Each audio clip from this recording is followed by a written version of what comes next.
Are arcades and alcohol the future? All this and more on This Week in Retro. High-resolution color graphics. This land of high technology. The revolution in technology that made the information age possible. Those kids are not afraid of computers. We're on the Oregon Trail. Free steamed scrolls. Arcade bars are on the rise. And retro recordings. All this and more on This Week in Retro. Okay, Chris, another week, another This Week in Retro. We are on episode 74, which is just incredible. Slowly sliding our way up to 100. We're going to have to think of something special to do when we get there. Eat cake. Eat cake, fine. It's agreed. We'll eat cake for 100. Fantastic. We had a good chat this week because I put out a video about light guns on the Amiga, currently shown to my patrons, but it will be public this week. And you are one of the few people who have experience that I know of with light guns and Amigas. Is that right? Yes, I thoroughly enjoyed that video, Neil. And I mean, obviously I enjoy a lot of videos, but some of them are about the period and other machines that maybe I didn't have exposure to. But I mean, this is quite a rare niche. Not only was it a light gun on the Amiga, but it was the exact light gun that I had, which was the Trojan light phaser. So that was a real trip down memory lane. I have to ask you though, Neil, obviously I don't want to talk too much about the video because guys, go and watch it because it was fantastic. But did it have my one, and I bought it brand new back in the day, but it had a very distinctive squeak, part of the build quality, I think, to the trigger. Yeah, so yes, the trigger, good. I wouldn't have it any other way. Yeah, I should have probably mentioned it in the video. The trigger wasn't great. The gun was accurate, and you'll find most light guns from that period with CRTs are very accurate and very usable. Yeah. But the trigger had a little squeak to it. And fantastic. You did get fatigued pretty quickly using that trigger. Yeah, totally. Yeah. I loved it. And one of the packing games, a skeet shoot game. Me and my brother would play that, obviously trying to beat each other's scores for hours. And so all we had was those packing games and one of the games which you showed, which was Space Gun, which is probably the best game, especially if you're an Aliens fan, which we were. You know, not officially licensed for the franchise, but it's as good as. And that just works really well because, well, in my opinion, it's a game that happened to support the gun rather than being created specifically for it, if that makes sense. And so it remained a really enjoyable game. Even if one of you was playing on mouse, that was still playable and the other person was playing via light gun. Yeah, it was one of the few third-party titles that came out that supported the Trojan light gun. For anyone who hasn't seen the video, there were two games that were bundled, Skeet Shoot and what was the other one? That was it. There was one other. There was some weird space shooter. I can't even remember what it's called. Yeah, I can't remember now. Yeah. But Skeet Shoot, the first thing you see when it loads up is a logo that says programmed in Amos. And your immediate reaction when you see that is, it's going to be a bit public domain-y. It's not going to be great. But actually, it's probably one of the best Amos written games I've ever played. It's just, it does what it does. It's simple, but it does what it does very well. So I was really impressed with that. Space Gun was a great game. I wish I'd known this about you before I made the video because I would have liked to have got you in to talk about your memories. Can you remember where you got it from? Oh, well, a shop. Great. I think that's one of the things. Yes. No, but there were so many local independent computer shops. Well, I say so many. There were 3 in my hometown. I think it was the one on the hill, and I was trying to remember just the other day the name of it, and it's completely gone from my head. Wizard something, maybe Wizard Computing or something.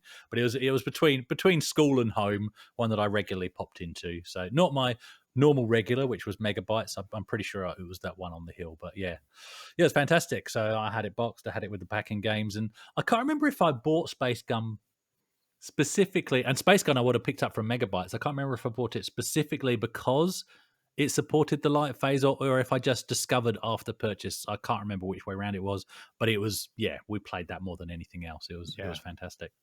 And the other big general news, if you like, this week, before we go into our news stories proper, is, brace yourself, I think we've spoken about it before, Neighbours is coming to an end.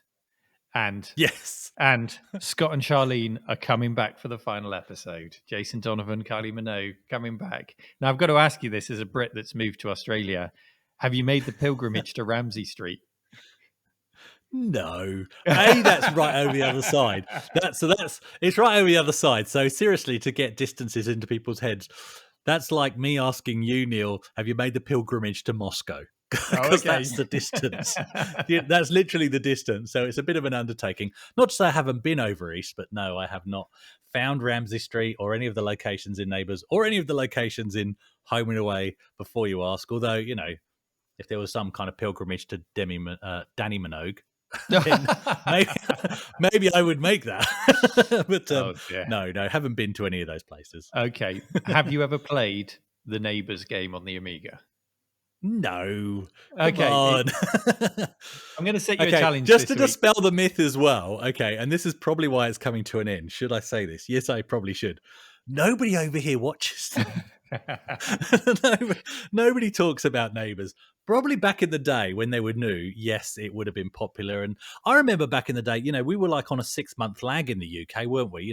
So if you knew somebody in Australia, that would be the topic of conversation of what's happening in Neighbours. And then you could boast to your friends that you could predict the future.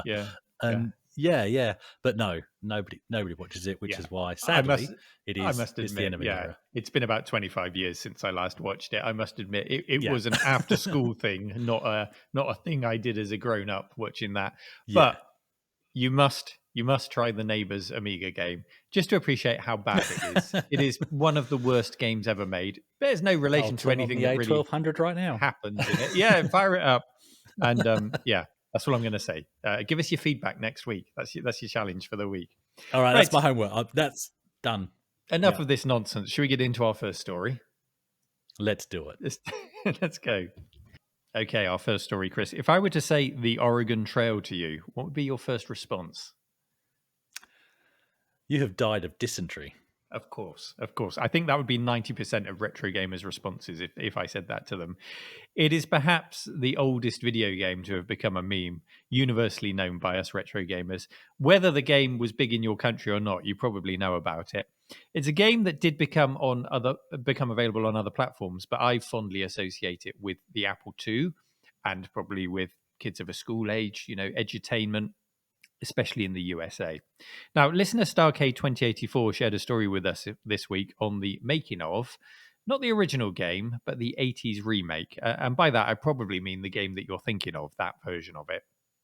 The original Oregon Trail actually dates all the way back to 1971. I didn't realize it was quite that old, over 50 years old now. And it comprised originally of a teletype machine, which was connected remotely over the phone lines to a mainframe. And all of your actions would print out on the teletype before you typed in your next command.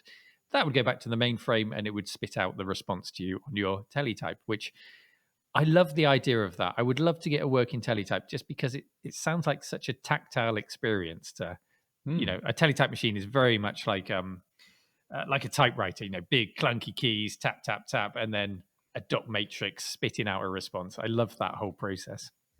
Nice. That original version was the creation of student teachers, and they wrote it in just 10 days. Originally devised as a dice game by Don Rorich. I think that's how you say his name, Roritz. And he collaborated with a programmer, Bill Heineman, and another one called Paul Dillenberg.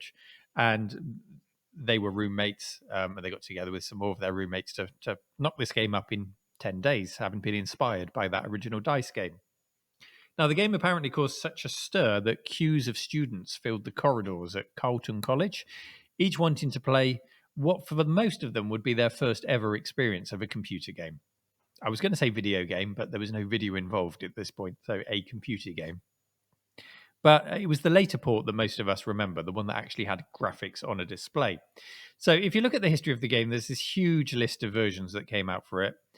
Many before we get to the subject of today's story. So that's the 1985 version that Starcade submitted the story about. The first Apple II version was just called Oregon. That came out in 1978. And then there were versions ported on the success of that to the C64, the TRS-80, MS-DOS, and other platforms. And it was just a huge, huge seller for the publisher, who were called MECC. But when we get to the 1985 version, that reverts to the full original title, the Oregon Trail, and things got quite fancy there in terms of graphics and features and things that they added to the game. And in the article that's submitted, and I recommend you go and have a read of this, it goes into great detail with the developers about the extras that they put in there, how they made it such a success, or should I say built on the original success, because it was already a huge success. This game, remember, sold over 65 million copies in its lifetime, which is astonishing. For a game that goes back to 1971, 65 million copies. And the most recent version of it was released in 2021. So, 50 years later, they're still working on this same concept. Now, I have a feeling that our own edutainment experiences, Chris, are going to be quite different to those in the US who had Oregon Trail and enjoyed that. Although I did get to play it on an Apple II back in the day when it was current. I say when it was current, it still is if they made one in 2021. But I did use it back in the day on an Apple II with an uncle who just happened to work in the US, had an Apple II, and that's the game that he showed me. And I just have this probably one of my earliest computing memories ever was seeing Oregon Trail on an Apple II back in the 80s. But Chris, if I was to ask you about edutainment or even just education titles without any entertainment built in, what memories do you have? And did Oregon ever feature in them? No, Oregon didn't feature, no, but I'm very familiar with the game thanks to LGR, funnily enough, and that's the only reason I knew that quote that we started with. And I think of those 65 million copies, are 60 million of those just LGR buying more copies of Oregon Trail is quite possible. In fact, I think he recently added some copies to his collection that are actually in wooden boxes. It's a really good video to go and look at, and they really fit the theme. They look like they're just pallet wood nailed together to host the game and all the paperwork. It's really good. But as for edutainment titles, I mean, my memories of computers in school, let's go back to junior school, or as I think they refer to it in the US and Australia as approximately years 4 to 8. We had, I think we had a BBC Micro, as in one, for the entire school. And we also, I do remember this distinctly, we had a ZX Spectrum, but their use really was limited to, it was an incentive for finishing your work faster than anybody else in the class, and then you might get a go on the computer if there was enough time.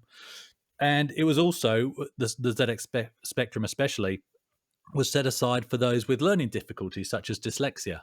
So my memories from that period of computers in education were actually just text adventures for those with dyslexia, to sort of as an incentive to improve their reading and writing skills. How you can improve if somebody's got issues with reading and spelling, you then give them a dead man's flesh keyboard to learn to type on. I'm not sure that was actually helping, but anyway. And it was because of the screenshots, very distinctive graphical images and I've had to look it up to match them up. And the title would have been Granny's Garden. So there's a couple of screens in that, like there's a big picture of a bird. There's one screen where you have to work out which is the magic tree, and you've got a series of what I would call Christmas trees. And then there's this witch that comes along if you get caught, with this particularly hideous face, I must say. But, in very simple 2D 8-bit graphics. And it was Granny's Garden. Everyone remembers those the witch. Images. That witch was scary as hell.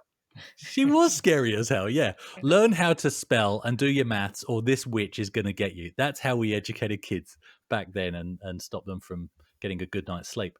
And then fast forward to secondary school or high school, depending on where in the world you're from. And again, we still just have BBC. Well, we have BBC Master Systems. That's as much as our school had, but a room full of them. At least it wasn't one for the entire school. And they started filtering through to some of the other areas like technical drawing and design and realization, those kind of GCSE topics.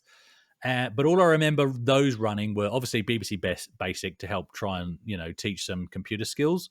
There was a drawing program which I've actually found it really hard to research because I think it was just called Drawing or Draw. I'm pretty sure we just typed, load draw to load it up. All I remember was it was think paint and then remove most of the features, and that was it. So, you could draw a straight line. Yeah. You could draw some boxes and stuff. But because in technical drawing, which I really enjoyed, I was into doing, different elevations and also doing isometric drawings and 3D drawings, and also perspective, single point and dual vanishing point images. I was then starting to in lunch times, rather than go out in the yard and get beaten up, I was going into the computer lab and doing extra homework just so I could do it on the computer rather than by hand and present that as part of my project work. So that was quite good. And then the other really cool thing we had was and again, this was on the BBC Master System, but a Lego program. So it basically allowed you to write a series of commands to control Lego motors via an interface on the back of the BBC.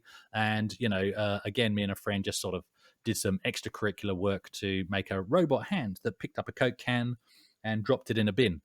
It couldn't detect the Coke can. It couldn't detect the bin. We just had to get the commands to stop in exactly the right space. And it looked impressive when we showed it to some kids from a younger year. So under yeah, controlled those are my conditions. memories. Yeah. Yes, that's right. So long as the can was in exactly the right spot, it would pick it up. What about yourself?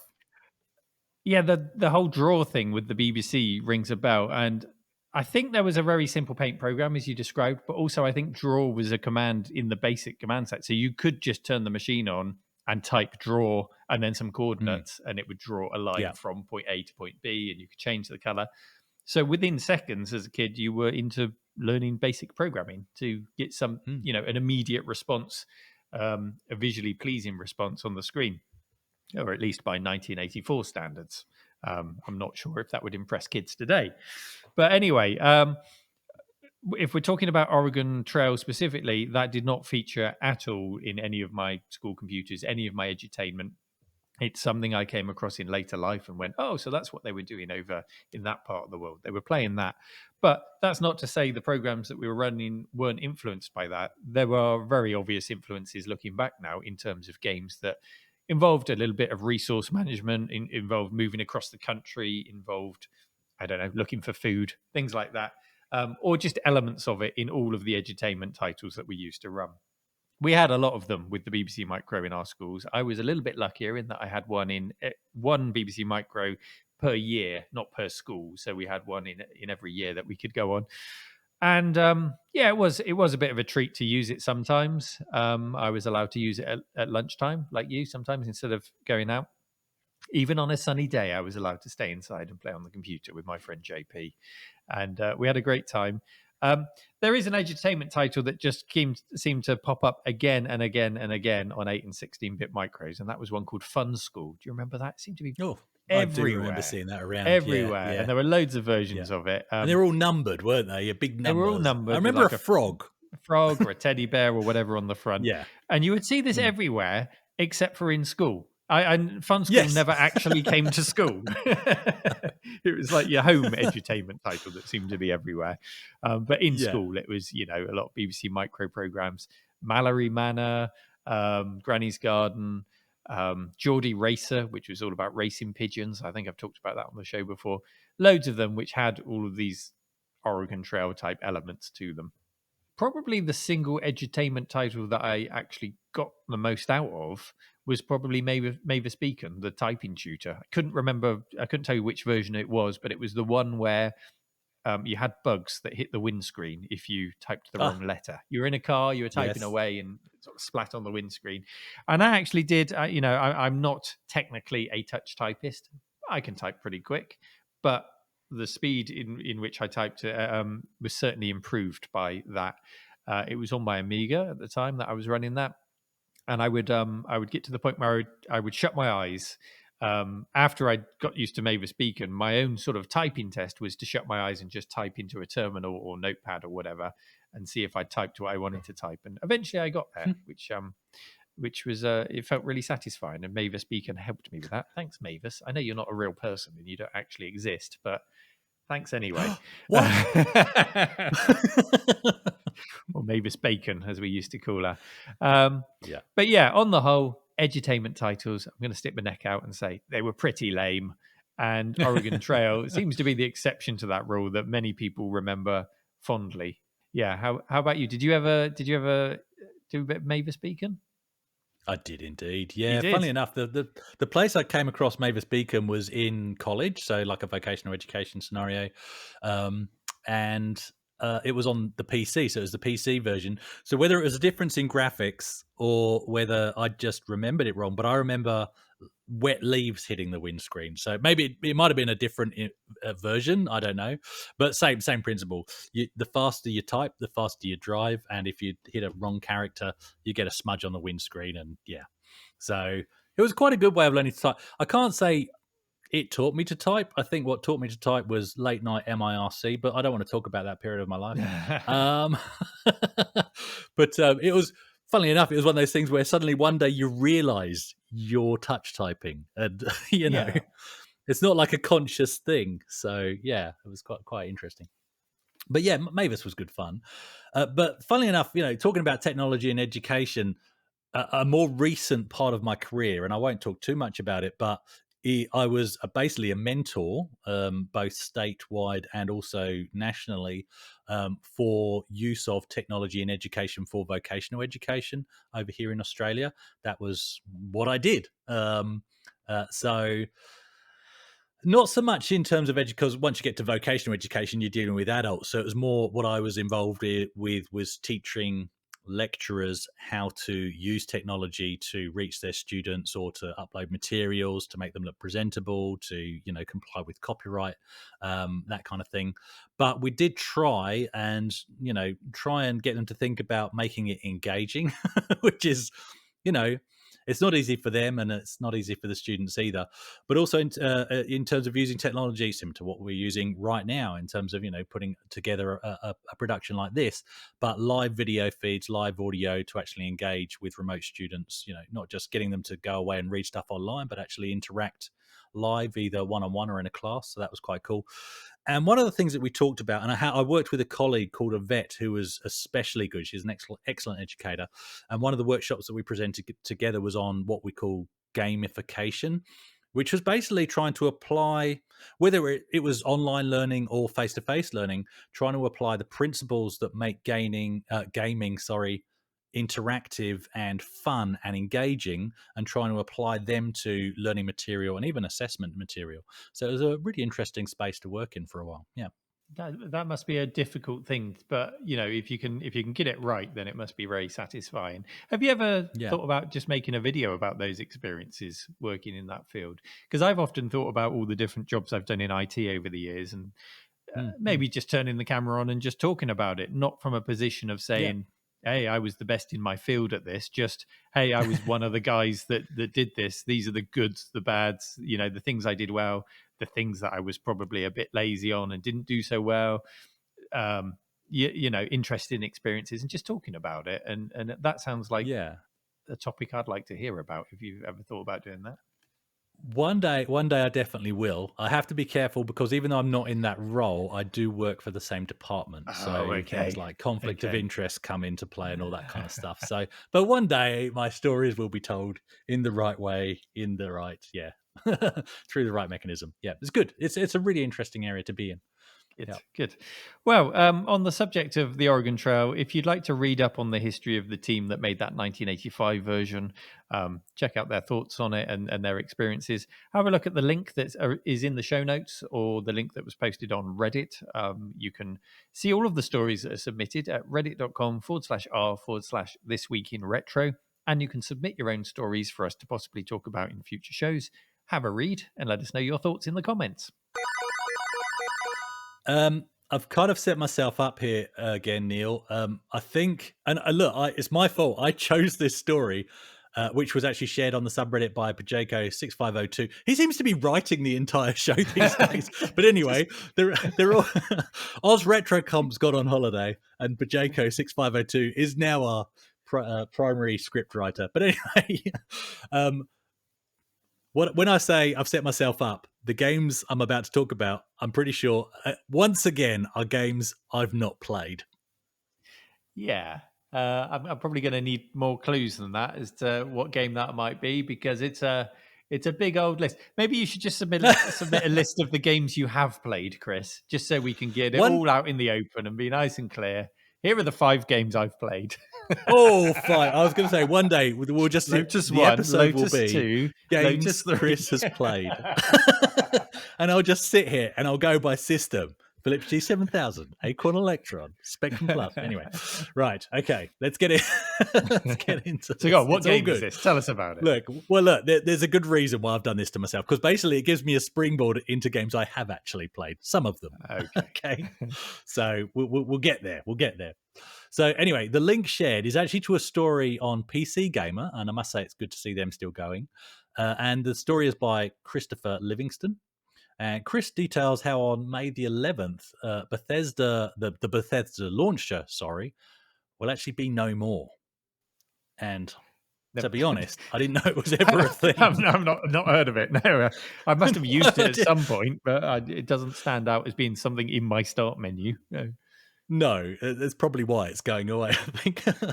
But as a result, some of the titles from the Bethesda library are once again ending up in the Steam library, which is great. And again, I can't say I noticed that they were missing. But anyway, as part of that, some of these games are going up for free, and that's a price that interests me. So the story on PC Gamer is titled some of the Bethesda classic Elder Scrolls RPGs are now free on Steam. And the games listed that are going up for free include The Elder Scrolls Arena, The Elder Scrolls 2 Daggerfall, Wolfenstein Enemy Territory, and for cheap, well, £5 anyway, you can also grab the Elder Scrolls Adventures Redguard and an Elder Scrolls Legend Battlespire. And it doesn't end there, because quite often, and we've seen this quite a lot, when old titles hit Steam, all the modding and mapping tools get stripped out as if they see it as some kind of, I don't know, challenge to people buying their DLC. They don't want people making their own maps and stuff. Duke Nukem World Tour springs to mind as a key example of that, but not here, not with these. So mod tools for Fallout 4 and Skyrim Special Edition are also available on the Steam library, so that's great. So let's stick with the title games for now, Neil. I know these aren't point and click adventures as such, but were the Elder Scrolls titles something that you were into? Were you up to and including Skyrim, let's say? Yeah. Well, yes and no. First of all, before we get to Elder Scrolls, a game that Bethesda. It's quite a difficult word to say, isn't it? Quickly, Bethesda. It is. Yes, I don't like it. A game that they published that I absolutely loved was 1996's Terminator Skynet. Did you ever play that one? That's like a FPS game set in the Terminator first world. Terminator FPS game? Because I certainly remember playing one. I remember having to follow a truck into the compound. That was like the opening of the one I played anyway. May well have been the first FPS. I mean, obviously there were the 8 and 16-bit versions of Terminator 2, which were pretty awful, and Terminator Arcade, which was the on-rails one with the gun. Yeah. That was quite fun. I'm thinking PC era. I'm thinking PC FPS era. Yeah, I'm not sure if it probably was the first, 1996. Let's say yes. Let's say it with some authority so people believe us. Yeah, that was the first, Chris. That was absolutely the first. That was the one. Good. I played it then, Neil. Yes. And it was really gritty, really nice. Set in that Terminator, in that future world within the war period, the future war, and it just carried with it all of the suspense of being hunted down by Terminators. And I loved that game, and I haven't checked, but I'm assuming that's probably on Steam. I'll have to have a little look. But if we go back to the Elder Scrolls, which is what you specifically asked about, the first I saw of that series was my housemate playing Morrowind back in 2002. And in that particular period, that was the decline of my time playing Ultima Online. And I was still smarting from the failure of Ultima Ascension, which was the single player game.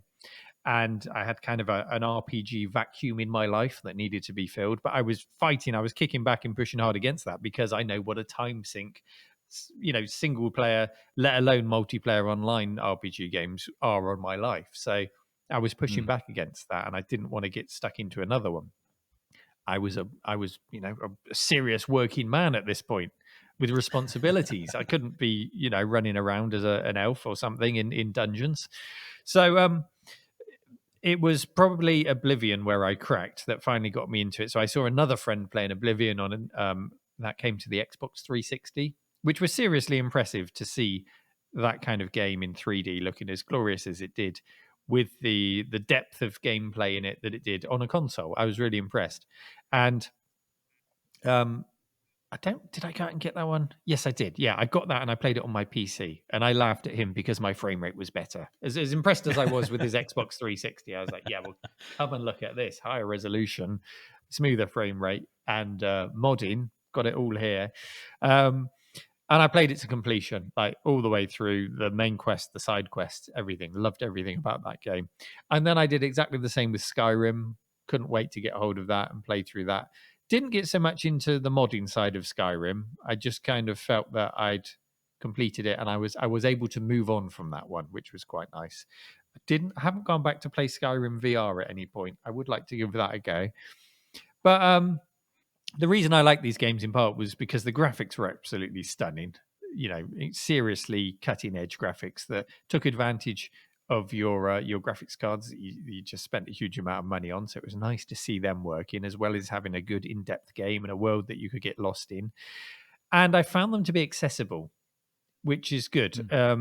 You know, in a good RPG, you have to feel like you're totally in control of the decisions that you're making, and that if you make intelligent decisions, or what you perceive to be intelligent decisions, given the options that are in front of you and the tools that you've got at your disposal, you want to be rewarded for it. You want to get that, I guess, that dopamine rush of being rewarded for figuring something out and not being constantly punished because you don't fully understand the many layers of mechanics for, I don't know, the magic system or the crafting system or whatever it is. You don't quite know how to protect yourself properly from battle because you don't understand all the stats and the the mechanics behind it all. That's never fun for anyone, unless you've got the time to put hours and hours into figuring all this out. So I actually found the level of accessibility for me personally to be on that fine line, perfectly balanced, and I thought that was great. It didn't feel like you were just running around like a madman in Grand Theft Auto. It didn't feel like you needed to be a grandmaster chess player. A chess player? That's a different game altogether. But it had that balance. It had that balance, which I really liked. And perhaps for others, that was just leaning a bit more towards casual RPG. I don't know. Maybe you can tell me, Chris. Do you feel like that was a casual RPG, a hardcore RPG, or do you think it had the balance? For me, it did have the right balance. Yeah, no, I think Skyrim especially, you're right. It doesn't feel like an RPG. I am slightly distracted because I'm wondering if there's a VR game that is, a chess player.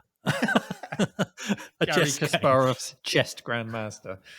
I'm sure there's got to be one. Anyway, let's leave that for another episode, or maybe never to be spoken of again. But yeah, Skyrim. We got Skyrim on the Xbox. I've never played the PC version, but it came as a pack-in title when I bought my boys, what was essentially our second Xbox, via a download code. It was part of the pack-in games, and they loved it and they got really into it. And I've had a go at it. I've played, a fair bit of Skyrim, but not too much. I haven't, completed it. I'll confess to that. But it doesn't feel like an RPG to me because it just feels like a first-person game that happens to have a sort of medieval setting, if that makes sense, and a sort of, magic fantasy slant to it. So it's certainly something I could get into. The only reason I haven't put much time into it is simply that word, time. You do have to put a lot of time investment into it. And then we got it again on the PS4, and again when we got our PSVR, again it was a pack-in title via a download code, and so I had to give that a go, having played through some of the opening levels and opening progression. So on the Xbox 360 and again on the PS4, I really enjoyed watching my boys play it and seeing their progression, the paths they'd chosen, how they knew whether or not they were ready to fight a certain dragon and those kind of things. So when we got it for the PSVR, I had to have a go because I thought, well, if I'm going to play it, I'm not having to replay the whole game. So I'd rather play the whole thing in PSVR because I love PSVR and it is very immersive. But let's be honest here. This is a game where it's not designed for PSVR. They've tacked it on. That's the reality. It's not been done badly. And a lot of games do that well. Wipeout springs to mind. But the opening scene when you're on the cart and you're chatting to, the guy opposite you, that's fine because there's a logical frame of reference in the cart and the people around you. You're sitting down, or even if you're standing up in your room, you're kind of static even though the cart is moving. That's not a problem. Then you go through the motions of going on the chopping block. Spoilers for anybody that hasn't played Skyrim up to this point in 2022. But anyway, and then you get into the bit where the dragon attacks the town, and you need to start running through the village. And in PSVR, here comes the motion sickness. Am I right? oh yes, and I do very well in PS. I can play Squadrons. I can play Wipeout with all the comfort settings turned off. I can play, what's the other one, Battlezone. Any of those games, fast paced. It doesn't matter what's, because most of them build in a fixed frame of reference that makes logical sense to your senses. This and any game. So if you play Doom 3, if you play Doom VFR, if you start what I call sliding, because that's essentially what you're doing. In the game, you're moving forward, but in real life, you're standing still. I don't care who you are. Your stomach is going to do somersaults, and it's not going to be a pleasant experience. So, unfortunately, I haven't made much progress in that either. It gets me but it every is just time. nice. Yeah, it's gets me every fantastic time. to just sit in that. I think if you progress in Skyrim, you do then get the teleport. And I wasn't a fan when VR first came out and everybody's doing teleporting around the place. I thought, well, that's not how these games are meant to be played. Trust me, if you're wearing a helmet and there's a teleport function, you use that because that actually works. That fixes the motion sickness. So anyway, moving on from that, no, I'm interested to know about this. So what's it like, for example, if you get on a horse? Does that make it easier for you riding a horse around in Skyrim? Or does that... I didn't get that far. You didn't get that far. Didn't get that far. Not in the VR version, no. It's almost like you need a quad bike. It probably would. It probably would. If I've got the head of the horse in front of me, then that would start to make sense. It literally is all about having that. And that's where there's a very special craft, I think, to a good VR game in building in a comfort that isn't, an overwhelming comfort setting, but just something that makes sense to your senses so that you do have what I call a fixed frame of reference. And that's all it takes to take away the motion sickness. Flight simulators make sense because you're sitting in a cockpit. Anyway, But looking at these early Skyrim games that are available for free, some of them are actually what I would call dungeon crawlers, very similar to games that I have a very soft spot for and very fond memories of, like Eye of the Beholder on the Atari ST. Mm-hmm. One of the first dungeon crawlers I was ever introduced to back in the day. My friend Lee had it on his ST, and then again when he upgraded to an Amiga. Did I say upgrade from an ST to an Amiga? Sorry about that. But that's what he did. And then there's a reason why I didn't have any of the Dungeons and Dragons games, all to do with my upbringing, that I'm not going to go into. But I wasn't allowed them. It's the reality of it. Were you in a cult? Were you part of a cult? I was in a cult. No, it wasn't a cult. But anyway, look. But I was. My parents had an aversion to anything that involved, magic and all of that kind of stuff. But I was allowed captive, which is, at the end of the day, it's the same thing. It's just that you replace magic and swords and potions with guns and missiles and rockets, and it's far more healthy to be blowing things to bits with weapons that actually exist than pretending to use magic spells. But yeah, so captive is one I have very fond memories of in terms of dungeon crawlers, which is it's the same thing. It's just a futuristic setting rather than a medieval setting. So yeah, definitely like that. So the other one that's been listed there, and I am going to sort of skate ahead because we've talked about this, I think, for far too long, but Wolfenstein, what's on offer there in terms of enemy territory is just essentially one of the multiplayer components of Return to Castle Wolfenstein, which is a game I absolutely adore. If you say the word Wolfenstein, that's actually where my mind goes. And what I like about it is it starts off feeling like a decent World War II first-person shooter, and then you get to what's called the Catacombs, and from there it just moves into the whole, Nazi experimentation into super soldiers and the occult and all of that kind of stuff. And it slides somewhere in between Medal of Honor and Doom, and I just think that's fantastic. Nice. So, what about you, Neil? I'm going to play my Chris card here. I'm going to lay it on the table and say I haven't played Return to Castle Wolfenstein or Enemy Territory, at least in any great length. I'm pretty sure I fired one of them up once to see how my graphics card of the day worked on it. But I was at a period in my life at this point where I was totally fatigued with first-person shooters. Absolutely had enough of them. And I probably still am to a degree. When you consider when Doom came out and the progression of FPS, I'm not saying there haven't been good FPS games. There have been some fantastic ones, some that I've been completely hooked on. The Battlefield series, for example, absolutely love that. Call of Duty, that I used to play for hours the multiplayer option with the zombies, the zombie hordes. You just have to fight them back. Yes. Loved that on a PlayStation 3. Absolutely. Yeah. But yeah, I wasn't massively into this one because of that kind of FPS fatigue. And I think these days, when an FPS comes out, it has to have something really extra special for me to really give it the time of day. But is it Enemy Territory? Did you say is the multiplayer one of those ones? Yeah, well, the ultimate multiplayer element that they're basically putting. It's got that, yeah. So for me, if you're throwing in multiplayer in FPS games, if it's fun enough, then the game isn't really that important to me, because there's this crossover where if you have enough friends that are interested in it, this multiplayer experience becomes a social experience, and you're just having a bit of fun chatting on the voice chat.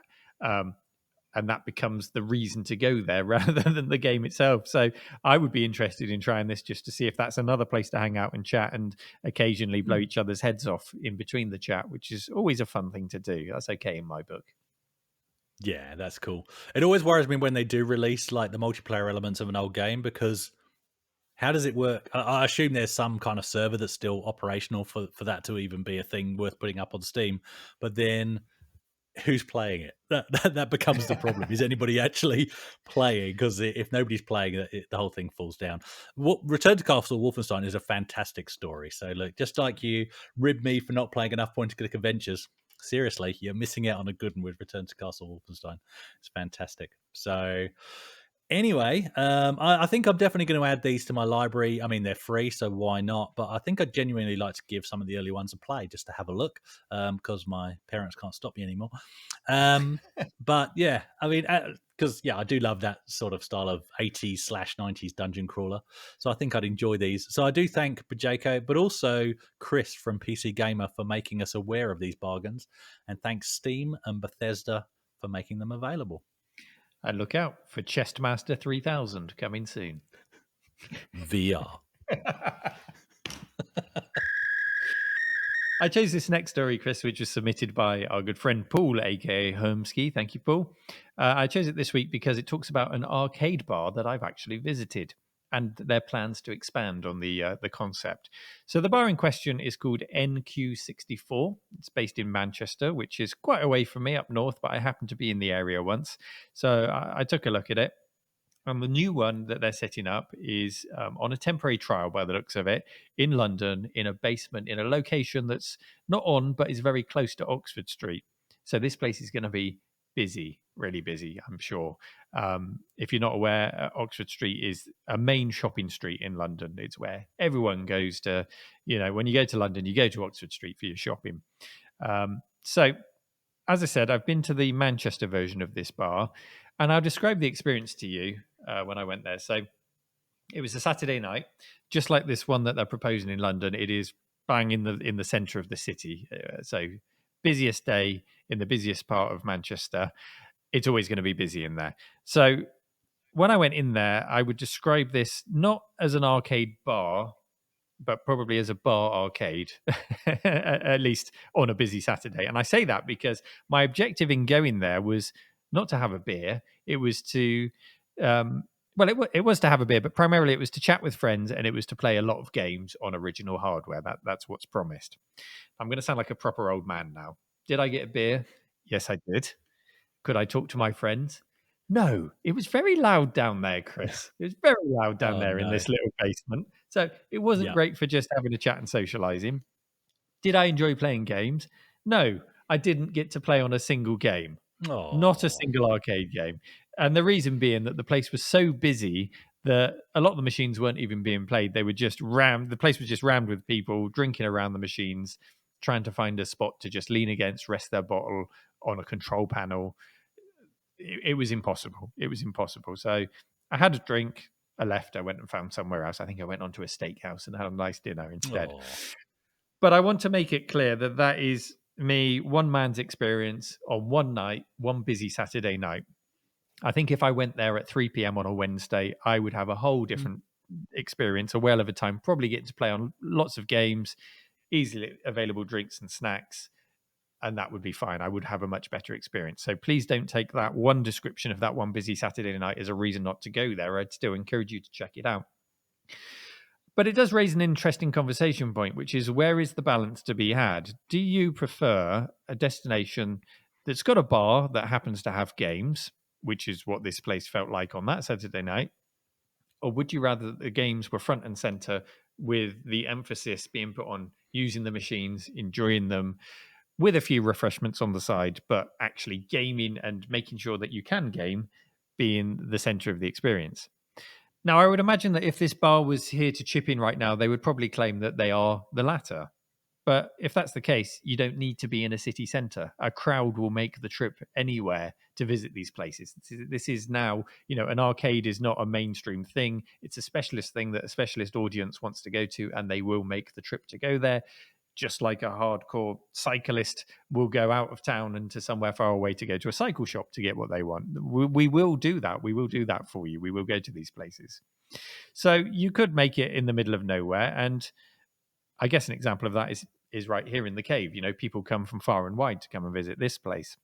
So by positioning these places in the heart of Manchester or London, you are specifically trying to appeal to passing trade, to a mainstream crowd, and I want to point out I'm not using the word mainstream as a dirty word here. It's not. I'm not saying it as from the context of being a gaming snob or anything like that. You're just putting yourself in a very busy place for the reason that it's busy, when I don't think it really needs to be there. And in the article that's posted by Paul, it's described as, in quotes, a Soho bar with games consoles. So where is the balance to be found? Is there a danger of slipping into gatekeeping devices that were always meant to be in basically an abusive environment? Or are these things getting to an age where they should be treated more as museum pieces?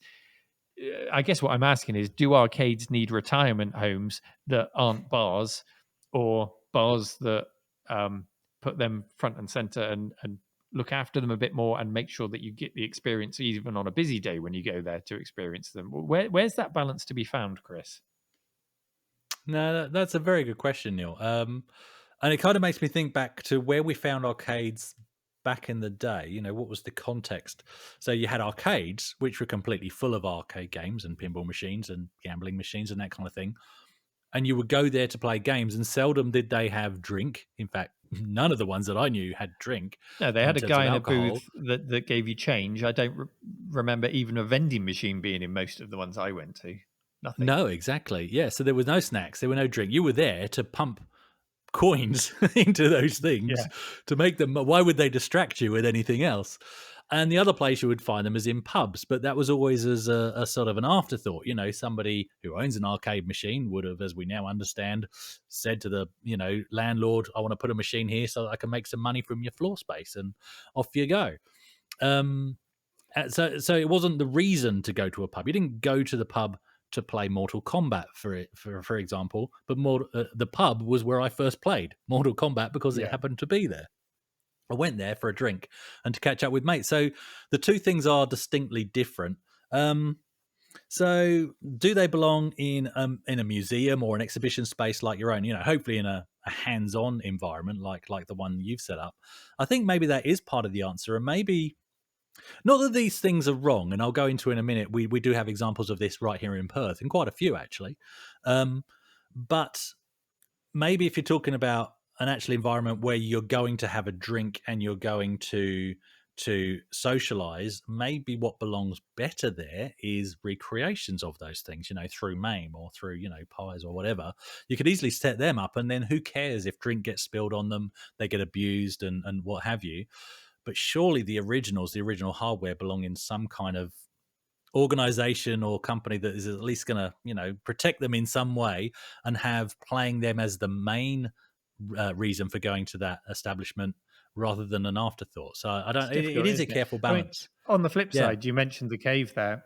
I don't serve alcohol because I don't have a license to serve alcohol here. But I'm fully aware that the demographic that comes here, a lot of them would love an ale, would love a real ale. And I would want to encourage that to be kept away from the machines. But I understand that there's a crossover there. There's an age and a type of person who wants to experience the old games of their childhood and actually wouldn't mind a nice room temperature ale while they're doing it. Sorry, Neil. I was just cancelling my flight. Sorry, I can No make sure I've alcohol? got a cold one for you.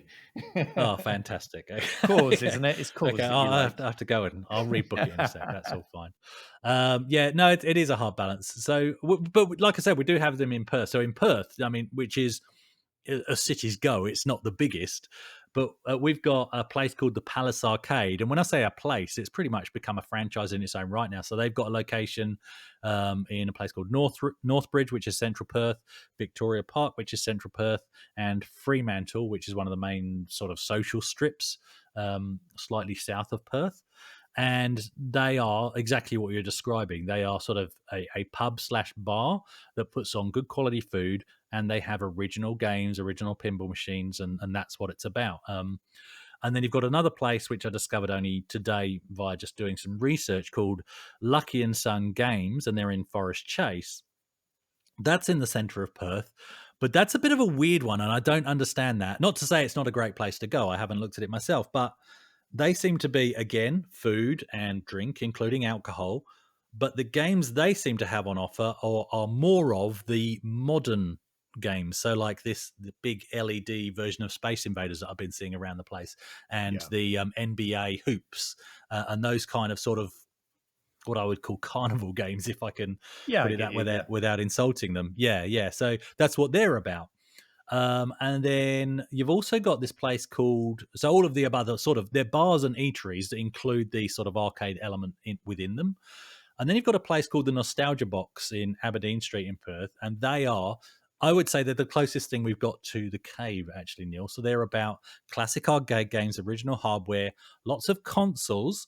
But rather than, I'm pretty sure there's no alcohol there. I could be wrong on that, but I'm pretty sure that's the case, because they're a place that is essentially the consoles and the gaming comes first, and you can venue hire the entire place, you can organize parties, or they put on their own social events that you can book into and come along to, and that's how they run. But it's definitely a different focus. The focus isn't on the eating and the drinking and the socializing.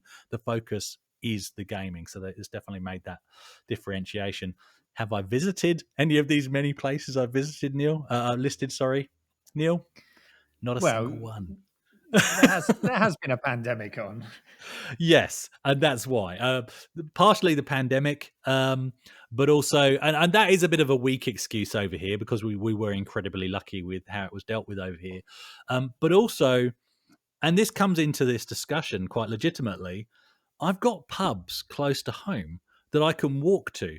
So if I want to go and drink and socialise, I'm sorry, but I'm going to favour those rather than one in the city. Much as I want to go and play the arcade games and stuff, it's that same dilemma. Am I going there to play the arcade games? Will I even be able to get to them?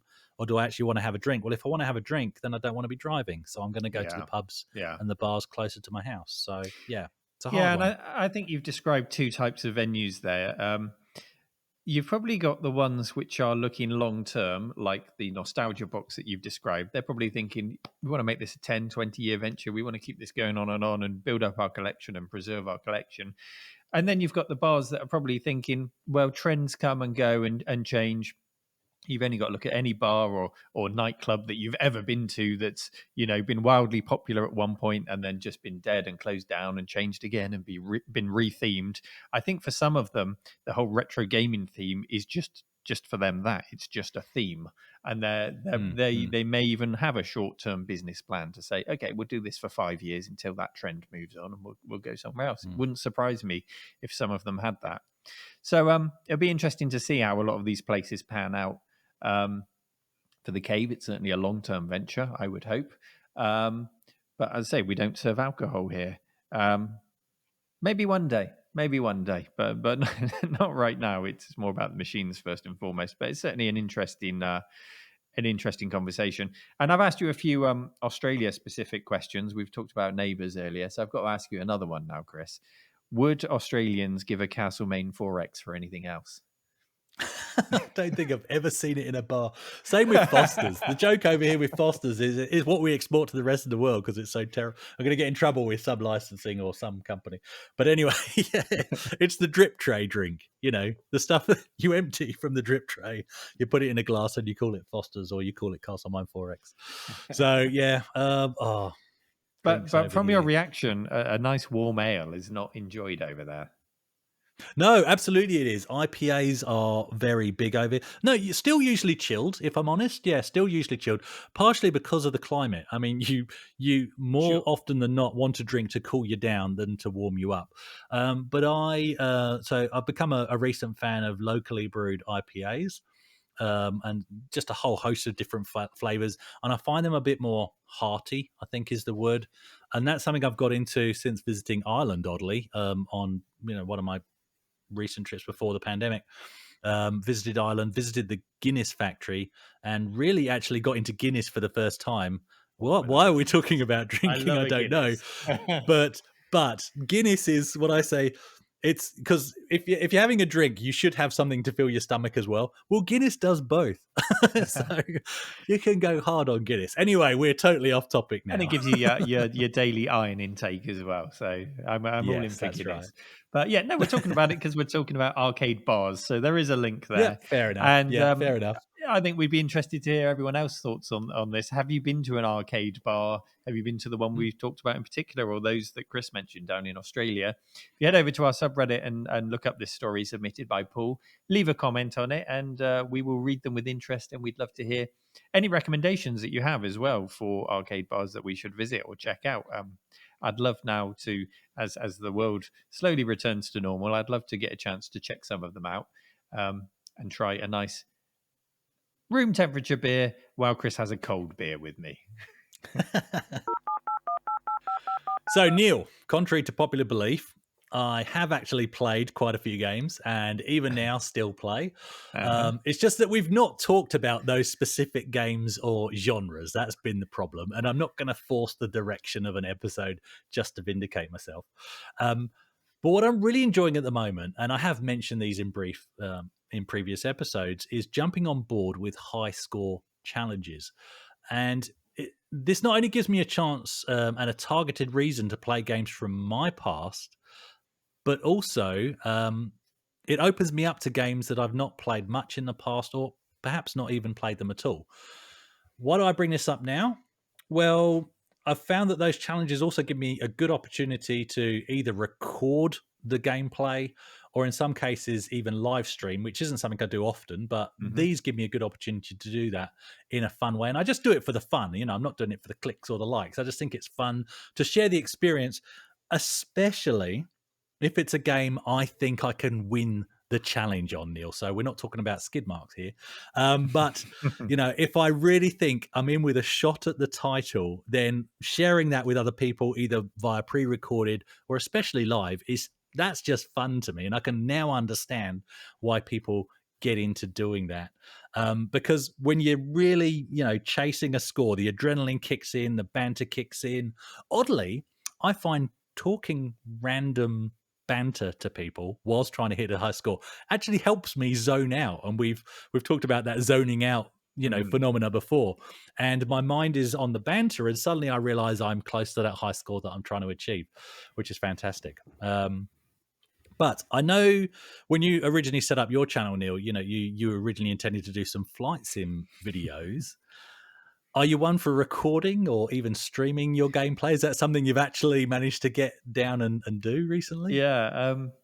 I mean, I did do some very early flight sim videos, but I haven't done one for like years and years and years. And it's almost becoming an in-joke now that I'm going to do a flight sim video one day, but it's just not happening.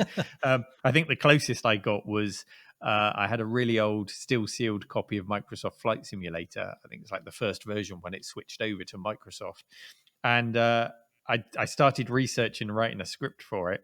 And then that very next day, LGR did his early release on Patreon for exactly the same game. And I was like, oh no, I'm not going to go up against LGR on this. So I'll just put that to one side. And that never happened. So I don't know when I'll next make a video about flight sims. I've still got my fingers crossed that the new Micropros will bring out their VR version of B17, because that's a game that I loved so much back in the day that I would go so far as, if they nail this game, to buy an uprated VR headset and everything. I will I will build a recreated B17 in the cave just to play this game in VR. This is how much I want this game. And they've gone quiet for over a year now on the development of it. They just sort of teased us and then went quiet. So please, Microprose, make this game happen. I will be your biggest supporter for this game. Anyway, my own wishes and desires aside from Microprose, I actually find that when I play a game, if I'm properly playing a game, I'm the opposite to you. I find it quite difficult to chat to people. I really need to. I can zone out, but normally I'll zone out to some music or something like that. Chatting, I'm more having to concentrate on the chat. I can't just sort of switch off and do it, I guess, without thinking. I find that quite difficult. So streaming. I do a monthly stream, and that tends to be about a topic. So we did one just last night where the topic was my first upgrade. And actually, you submitted a video about your 512K RAM upgrade for your Amiga, which gave you a massive difference on a flight sim, F-18. So you explained to us how by having that extra RAM, it added a bong when the game loaded. It goes bong, and then the music plays. And then if you turn the engines off while you're flying, you hear wind noise. And those were the two. Well worth the money, Neil. The only two things that RAM upgrade gave you. But I bet you loved it at the time. I bet you turned your engines off just to listen to that. Yeah.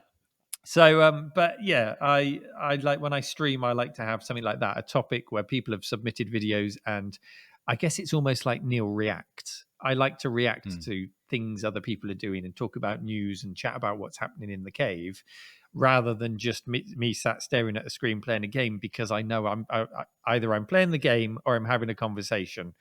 If I try and do both at once, I'm going to be having a rubbish conversation and I'm going to be playing the game badly. That's just how it works for me. So I'm probably more one for recording when I want to get a message across and tell a story. Yeah, no, that's fair enough. The bizarre thing about all of this, including even what we're spending our time doing now, when I first caught my boys watching YouTube videos of grown men play computer games, I literally said to them, what are you doing with your time? If you're into that game, you could be playing the game. Why are you watching somebody else play the game? And yet, here we are. But anyway, yeah, it would seem that all this YouTubing and Twitch streaming is actually way behind the 8 ball anyway, Neil, because, I do want to say here, this, by the way, this isn't an Amiga story. I just want to put that in here right now. It just happens to have an Amiga in it, okay? But it's more about the footage, so just trust me on this one. So on some of the Facebook groups I'm in, I've been seeing posts by a guy called Tony with an I. Everybody seems to be called Tony these days, so this is a different Tony to Tony's we've mentioned previously. And he's been posting on these Facebook groups links to his videos on his channel of Amiga gameplay footage. Now, look, that's nothing new. You know, everybody's doing it these days, and it's a bit of a saturated market.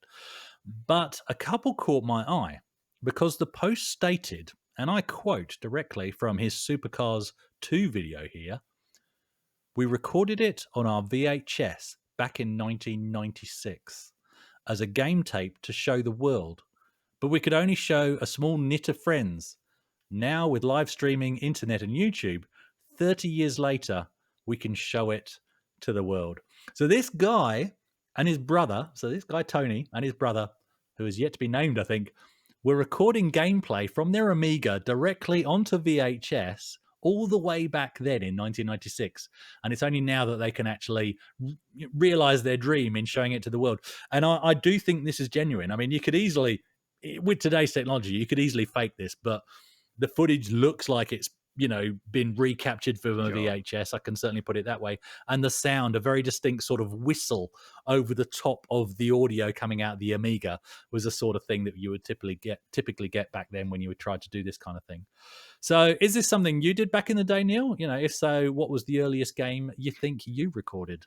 Well, if you think back to when we had VHS players, for my family, certainly, a VHS was not a cheap commodity, and a tape was not a cheap consumable, if you like. We only had a limited number of tapes that we would record over with, again and again and again. We weren't constantly going out and buying new blank tapes. So what was recorded was always overwritten for the next thing that we needed to watch. So in answer to your question, yes, I do remember doing it vaguely. I think it was when we had the computer down on big telly in the lounge, which was where the VHS was. And of course, this was the 80s. So we had that great big built into the wall kind of fireplace with the gas fire, which turned into a television stand, all integrated. Did you have one of those? Yeah, you know what I mean? No, we had separate, but I know exactly what you're Yeah, talking yeah, about. The yeah. sort of only come from that period. Yeah, a great big slab of wood that dark wood that the telly sat on, and then another hole underneath it for the VHS player. And I remember we had the computer set up down there, and I think we were playing Kickoff 2, and just out of interest, I hit record to see if it worked, played it back, and was like, oh, wow, it can actually record the computer. Of course it could. The leads were going through the VHS player. But it blew my mind that you could do that. So I remember recording a couple of matches, but by the next day, that would have been overwritten by, whatever, EastEnders, whatever else my family wanted to record. And I don't remember having the desire to go back and do it again. So it's great that some people out there never overwrote those tapes and kept hold of them. There was a channel now, was it My Life in Gaming, that had a lot of old VHS tapes about not just... It wasn't the recording of games through the VHS player, but just from camcorders of them opening their Christmas present when they got a Super Nintendo, or I think it was My Life in Gaming. It might have been a different channel. Someone will correct me if I'm wrong, and we can put a comment in. So it was really cool to see that side of things, the camcorder reactions to a Mega Drive arriving on Christmas Day at the time, the packing games that they took out, the reaction when they first loaded a game on it. That was great. But likewise, it's great to see actual gameplay recorded on a VHS on authentic hardware at the time. It's something that we could still do today. I've got a VHS player. I could wire it up. I could press record and put a system through it. But there is something a little bit magical about knowing that it was recorded back at that specific time, I think. Yeah, I like it. Yeah, I think, like you say, we could easily do it now. I've got a VHS, DVD, and CRT set up over in the corner. But yeah, I don't see, unless I was going for a specific look, it's not the same as unearthing, which is what I see this as, unearthing footage from way back when.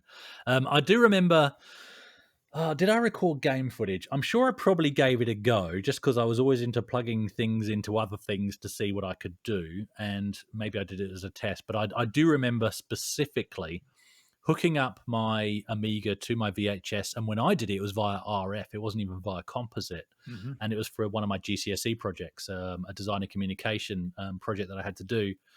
And so one that I did, it was just in D-Paint, and it was to do with how color changes your perception of a room size. So I just, using single point perspective, I'd drawn a room, a kitchen in D-Paint, and they just changed colors. And I recorded that. But because I only had the 1 meg A500, you couldn't really do that many frames of animation, if any at all. So what I would have to do, and of course, as you'd know, if you record on a VHS and then press pause and then let it continue, it tends to sort of roll back a few frames before it continues. So what I had to do was basically allow a bit of padding in my recording. So I would record, say, for 10 seconds, one room color, and then change the colors and then hit record again for another 10 to 20 seconds, and then did that through several color variations. And then I did another thing. We had to write up a concept for a computer game. So we didn't actually have to create a computer game, but we had to do a concept, a write-up of what the computer game would be, and some concept art. And so I decided, it wasn't in the brief, but I decided to do an opening animation for my computer game. I loved Gunship at the time. Gunship 2000 had come out at this point, so it was the original Gunship on the Amiga, and I thought it would be great to do an alternative version with a Hind helicopter, so a Hind D from the sort of Soviet side, and I thought that would be great. So I wrote up, how I would somehow make this compatible with the original so that you could play head to head. How you do that if the original wasn't made with RS-232 from the get-go, I don't know, but it didn't matter. It was a GCSE project. And I did this opening animation. It wasn't very good, by the way. Don't get too excited. But I recorded that, and then I submitted it. And now looking back, I realized that whilst you'd think that would get you extra marks, the examiner is just going, who the heck has sent in a VHS tape? And what am I meant to do with this? All they want is a printed piece of paper that they can read and check off against their rubric to say whether or not I've got a C or a D. Yeah, that's always what they make want. your But assessor's life as easy as possible. Yes, yeah, that's what I've learned now. I didn't know it back then. The weirdest thing, and this is really bizarre, I don't know why I did it, but This would have been back in 1981 or 1982. And I remember where I did it. It was out in our conservatory at the end of my time with our Philips G7000, just before it stopped working. I was playing a game called Satellite Attack.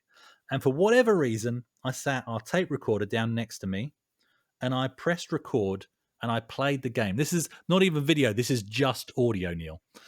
And I pressed record and I played the game. And of course, it captured the game noises and whatever I was saying. I can't remember what I was saying. Was I talking, banter? I don't know. And then I played it back. And what I did was I rewound it and I started the game again. And I remember this was like a complete sort of discovery, a complete fluke. I played it. And there's a certain thing that happens in Satellite Attack, a bit like in Space Invaders, where you get the mothership coming along the top for extra points. Yeah, so the audio changes at that point. It's a timed event. Ah. So by pressing play on the audio cassette that I'd recorded and then starting the game, obviously the game's a little bit behind, I could predict when the bonus ship came out because I could hear the change in audio before it actually occurred in the game. Complete fluke. But anyway, yeah, so that's probably my earliest example of recording game footage, even though it wasn't video, it was just audio. So anyway, do you think this is a new niche? Sorry, go on. I was going to say, do you ever wish you still had that recording? Wouldn't it be fun to have some recordings of you as a kid just chatting rubbish, chatting away? I'd love to hear myself and my friends just having a chat, like the Listening Project audio that you get from the BBC sometimes, where they just chat to everyday normal people. I'd love to hear an old conversation with my mates in front of an 8-bit micro back in the day. Yeah. Anyway, sorry. Bizarrely, and this is very on topic, but me and my sister, again, just with the audio tape recorder, used to do like a pretend radio show and we'd just talk to each other. Oh, we all did that. Yeah, I was always the weatherman for some reason. Tape recorders, they were great, weren't they? Anyway, no, but yeah, what I was about to ask you was, do you think this is a new niche? I mean, obviously, we're all into unearthing old computer games and playing them and talking about them, or old systems. But is this sort of a sub niche of unearthing actual video? Like you say, I've genuine peak of interest in a YouTube channel that shows people unboxing from original footage, their Christmas presents, their Super Nintendo, their Amiga, or whatever it was they got for Christmas that year. That would be fantastic footage to look back at. Yeah, that would be. I mean, it's difficult really with gameplay footage because it's still easy to fire up a game through an emulator and see the gameplay. So you're not really missing out on that. But if it's a game that's rarer, or if it's, for example, if we move away from capturing of gameplay footage but stick to VHS tapes, recently I captured a promotional VHS that came with the Rise of the Robots arcade game, the promo pack for the arcade game that was never released. So I thought it was quite nice to capture that and share it. Awful. It's got this Brian May soundtrack, and as soon as I uploaded it, Brian May's company put on a claim and put adverts all over it to take the royalties for it. Not that bothers me. It only bothers me because it puts adverts all over the damn thing for viewers. But I thought that was worth capturing. And also, I've got a lot of VHS tapes that people have sent me over the years that were cover VHS tapes that came on game magazines. So they have early previews of games. And sometimes in these previews, they'll be based on beta versions that they just want to show enough to get people excited about. But sometimes you can notice differences between that and the actual retail version that came out. And it's nice to see how games have developed in that way. So I like those. If you've got tapes of gameplay that you recorded back in the day, why not? Stick it up on YouTube for people to enjoy, preserve it before the tape dies. You might as well. You never know. There might be something on there that interests people. But I'm not. I can't say I'm that interested in all day, every day, just watching. I'm not one for watching the full playthrough of a game. I know there's a lot of that on YouTube. Sometimes I'll dip in if I need to know how to get past a thing, or I need to learn a tactic. But I don't really sit and watch the whole thing when there's a 2-hour playthrough of a game. But each to their own.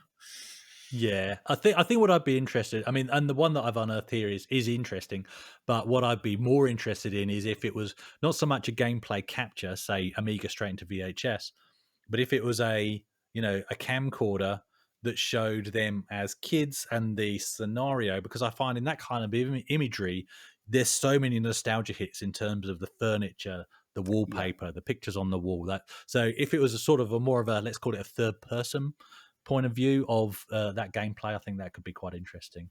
But anyway, look, Tony's channel. I think it's a bit of a newish one by the looks of it. It's called Amiga Retro World, and he has just under 100 subs at the moment. But it's a really nice collection of both these VHS recordings from back in the day, including his animated show reel. So it appears for a time he was a bit of a freelancer doing graphics using his A1200. But also he's done some more recent captures, always played on original hardware from what I can see. So if that's your thing, go and check it out. On now to our community question of the week. We were talking about Lego last week, and the Atari 2600 Lego, which has been released or is going to be released. And it prompted the question, which system would you like to see Lego recreate in brick form next? Console or computer? What special features would you have included? Would you want it full size, or would you shrink it down as a kind of Lego mini? If a game character was included with it in some way, like Mario on the NES, which character would you choose? We've got a message here from Duncan, producer Duncan. He likes to share his thoughts sometimes, and he shared here that the PlayStation 2 popped into his mind. He said, I realized that this would be a black box, but there are some splashes of color in there. You know, you got that nice sort of blue splash in the PS2, haven't you? You could have it vertical. You could have that, you know, the official stand that allowed you to stand it up vertically. However, a better idea quickly followed, he says. And that would be a large-scale Lego model of the ships from Wipeout. That's a great idea. Oh, Isn't that a great idea? Yeah, I'd Instead buy of that. the systems, I'd buy that. Yeah, the ships from Yeah, Wipeout. the game elements. I'm What sure else we can could you think do? of. F-Zero. Well, think of like Dragons 8-bit sprites. so many. You know, you could have like a Prince of Persia set, but it's like the 8-bit sprite rather than trying to look realistic and modern. It's just based on the sprite set, that sort of thing. Yeah, that would be good fun. Yeah, I like that idea. Yeah, that would be cool. Let's go. There were some. Go ahead. Go on. No, there were some 3D printed versions of the ships from Wipeout. I've just remembered that were floating around the interwebs for a while. But yeah. Good. Right. Do you want to read out the first answer from our devoted and loyal listeners? Yep. So the first one's from Colonel Mustard, who was in the library with the candlestick. You could do a CPC 464. It would just be one giant Lego brick. Come on. The CPC 464's got some charm. It's got some nice features. It's got some character. Can't argue with the community, Neil. It's just one giant. It's got colours. It's got greens and blues and reds in there. Oh, right. How do we ban people on Reddit? Where's the ban? Where's the shadow ban button? No, I've just promoted him to admin. Right. The next answer comes from Silver Rapid. Says, how about a Lego ZX81? It would probably be more robust than the original machine. You could build yourself a Lego 16K expansion to stick on the back with blue tack. Nice. That would work. Just offending everyone today. Still needs blue tack, even though it's Lego. I think anything built out of Lego would be more robust than the thing that you're building out. Lego is a robust thing. Yes, it certainly is. Justifying the price completely. Okay, so the last one from Audio Collapse. I think that's how to pronounce that. If I had to cater to my childhood memories, it would be the A500. Good man. But in terms of a Lego build, I honestly would love it if they did a GameCube. Okay. I still think to this day it's one of the coolest and cutest console designs around. I mean, come on, it's a cube with a handle. Yeah, I think that's our best answer today, actually. I think that would work really well in Lego. You could do it in lots of different colors. You could have kind of a flip up top to open and stash something in there. I don't know what, but I think that would be nice. Just don't pick it up from the handle. That's my advice. Could see that going very wrong. So, thank you, everyone who contributed. There are a huge amount of answers and conversation in this particular community question of the week. So thank you for engaging, everyone. And Chris, you've got our question for this week. I do indeed. So what is the earliest recording of a game or system you ever did? How did you capture it? Was it RF into a VHS? Or was it a camera pointed at a screen? Why did you do it? And who did you show it to? And did they stop becoming your friends soon after you showed it to them? Even better, actually, do you still have the footage and are you ready to share it with the world? And of course, by with the world, we mean a link in our Reddit so that we can be the first ones to have a look. That would be amazing. Yeah, so submit your answers over at our subreddit, reddit.com/r/this week in retro. Look for the pinned community question of the week. I'm going to be away next week, but that doesn't mean there's not going to be a show, because our good friend Dave, Velociraptor Dave, is going to come and keep Chris company. They are going to be recording, I think, on Friday this week, which means the community question of the week won't actually have been posted and answered just yet. So that will roll over into the next show. We will answer that, but don't be surprised that we don't answer the community question of the week in the next show, just because of the timings. We want to keep the show coming to you. And thank you, everyone, as always, for listening. I fancy a game now. Chris, you up for it? Quick game of Chestmaster?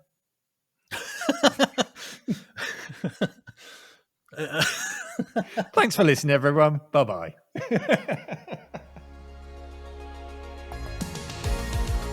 This Week in Retro was presented by Neil Thomas from RMC The Cave and Chris Winter from 005 AGIMA. It was produced by me, Duncan Styles. The podcast version of the show is available through your favourite podcaster, including Apple Podcast and Spotify. And the video version is available on the This Week in Retro YouTube channel. Join our community subreddit at r/thisweekinretro to suggest and vote on the stories we cover on the show. If you watch This Week in Retro on YouTube, please give us a like and subscribe to help us reach new viewers. If you enjoy our show and would like to support it, then please check out the link to our Patreon page in the show notes or description. Thank you for listening, and we'll see you next time for more up-to-date news for out-of-date tech.